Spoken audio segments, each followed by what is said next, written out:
this came to light yesterday, and I've done a little more digging today. And you've got to think about what was the league like in 2003. The Argos were going through a horrible time period. Sherwood Schwartz was turning in the keys. Tom Wright, the commissioner at the time, and David Braille and the other owners were looking for a new ownership group. Howard Sokolowski and David Cinnamon came forward and said they were interested. And what we learned is, yes, there has been some financial assistance given from David Braille. I actually look at these guys as heroes in terms of supporting the league and really helping out our franchise in our largest city, our most important city, when it was kind of down in its luck. So I think that's really important to look at. So this was news to you come yesterday, It was news to me in terms of the financial transactions. I learned it this morning when I spoke to the three principals, when I spoke to Howard Sokolowski, when I spoke to David Cinnamon, and when I spoke to David Braille.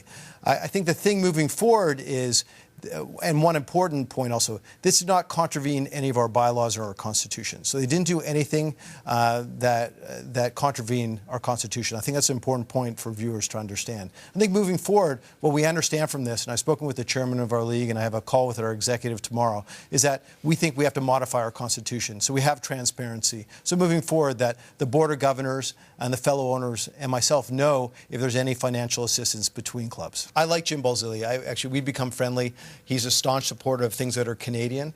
I know when this whole issue of the NFL came up here in Toronto, he was very concerned about the CFL. So I think at some point, I would like to see him have a team in Canada. We'll just see when it happens. Let's set up my next question perfectly, because there had to be some concern of what another NHL team, if and when it comes to the Hamilton area, what that would do for your league. Because like we were talking about before the break, the economy, not so hot right now. You're essentially competing for the same advertising dollars, fan dollars, etc., Mark. Well, I think that's interesting, and I've had this conversation with Bob Young, who, as you know, is the owner of our team in Hamilton. One of the things that's really important about our league is that we are affordable. And, average ticket prices are very reasonable, whether that's $25 or $30 or $40. So it's very reasonable for a family of four to go to a game for a little over $100. You can't do that in other professional sports. I've been challenged, you can't do that in hockey. So I think that's really important to think about that issue. I think we're very accessible, so we're rooted in the community, and we're very authentic. Well, hockey might be Canada's game. We are Canada's league. Last week, they announced that they're extending the time period in that negotiation. So on August 26th, we should have the negotiation, hopefully an MOU, a memorandum of understanding, put forward to City Council.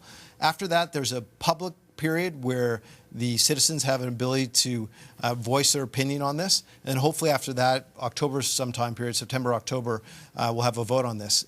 If everything goes well, we're hoping shovels in the ground September, a team back in place in 2012.